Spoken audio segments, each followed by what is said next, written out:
Goggle sir श्रीमान समान guard officer सब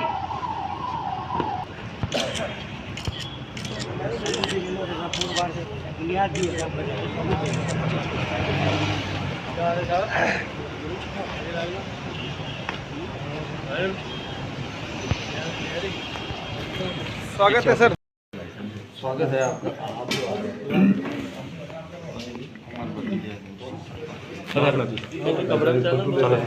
फोटो लेनी देखो देख लिए लामन देख राजनीति ने बीकानेर में फंस मुझे लगता है कि उनके बजट के बारे में, अर्थव्यवस्था के बारे में जो समझ है उस पर देश तरस खाता होगा, और राजनीति की जितनी समझ है उसको तो देश जान और पहचान चुका है। भारत सरकार का बजट जो है, उस बजट में राज्य विशेष की योजनाओं के बारे में चर्चा नहीं होती। कोई एक बिहार में मखाना बोर्ड बने, मखाना उत्पादक किसान केवल बिहार में नहीं है, वो बिहार में भी है, वो उत्तर प्रदेश में भी है, देश के अन्य पश्चिम बंगाल में भी है, अन्य हिस्सों में भी है। मखाना उत्पादक किसान की आजीविका बढ़े, उसको अपने उत्पाद का उचित मूल्य मिले, वहाँ वैल्यू एडिशन हो सके, वहाँ प्रोसेसिंग हो सके, क्योंकि मखाना पूरे विश्व भर में सुपर फूड के रूप में पहचाना गया है, माना गया। नई तकनीकी उस खेती में समावेशित हो सके, उसको लेबर इंटेंसिव कम किया जा सके, इस दृष्टिकोण से बोर्ड की स्थापना होगी और उसका मुख्यालय बिहार में होगा। इसमें कहाँ राजनीति आपको दिखाई देती है? देखिए, डर इस बात का नहीं है, डर इस बात का है कि बिहार में उनकी जो अवश्यंभावी हार है, उस बिहार की हार की बौखलाहट अभी से उनको उस हार के लिए तैयार करने की दिशा में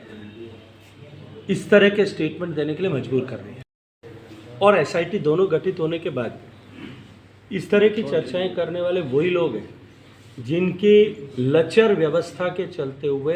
पिछले कुंभ में अनेक लोग हताहत हुए थे,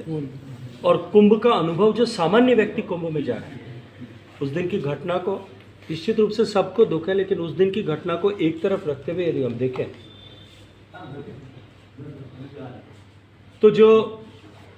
कुंभ में अब तक गए लगभग 28-30 करोड़ लोग हैं, उन लोगों से आप बात करके देखिए कि उनका कुंभ की व्यवस्थाओं को लेकर के, वहाँ के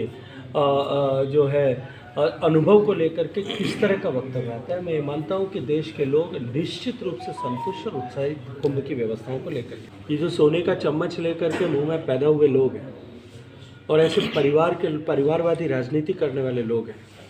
उनको देश के आदिवासी की बेटी राष्ट्रपति की कुर्सी पर बैठ जाए तो भी उसमें राष्ट्रपति नज़र नहीं आता, उसमें देश का सम्मान नज़र नहीं आता, उनको अभी भी वो गरीब आदिवासी के रूप में दिखाई देती है। मैं मानता हूँ कि दुर्भाग्यपूर्ण है, और देश के 10 करोड़ से ज़्यादा आदिवासी और देश के लगभग 15 करोड़ अनुसूचित जाति के लोगों के मन इसके कारण से आहत हुए हैं। सोनिया गांधी जी को और पूरे कांग्रेस पार्टी को इसके लिए माफ़ी मांगनी चाहिए। प्रश्न है, पिछले 5 साल में जब देश में क्रांतिकारी परिवर्तन हुआ, 3 करोड़ की संख्या से लेकर के वो संख्या 15 करोड़ 30 लाख तक पहुंची, तब दुर्भाग्य से सबसे ज़्यादा संसाधन देने के बावजूद भी अपने राजनीतिक महत्वाकांक्षाओं की पूर्ति के लिए राजस्थान की जनता के साथ जिस तरह का अन्याय अशोक गहलोत सरकार ने किया, उसके चलते हुए राजस्थान पिछड़ा। मैं धन्यवाद देना चाहता हूं माननीय वित्त मंत्री जी का और सम्माननीय प्रधानमंत्री जी का आभार ज्ञापित करना चाहता हूं राजस्थान के लोगों की तरफ से, और विशेष रूप से राजस्थान की महिलाओं की तरफ से, कि जल जीवन मिशन को 2028 तक आगे बढ़ाया गया और उसके लिए अतिरिक्त धनराशि की व्यवस्था भी कल बजट में घोषित की गई,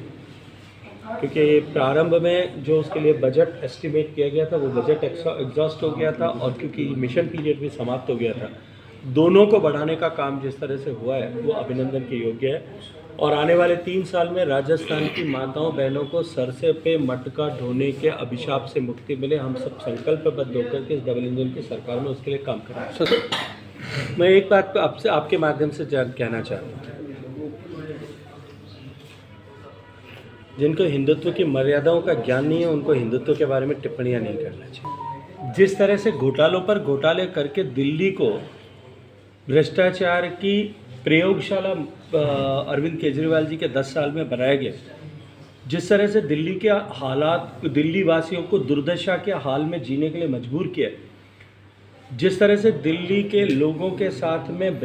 जो है एक ईमानदारी का चोला पहन करके भ्रष्टाचार की पराकाष्ठा की है। अब दिल्ली वालों ने उनके चरित्र को, उनकी चाल को, उनके चेहरे को, उनकी चेहरे की मासूमियत को, उनके मफलर को, उनके वैगनार से हवाई जहाज में जाने को और फ्लैट से लेकर के शीश महल तक जाने के सफ़र को देख लिया, पहचान लिया।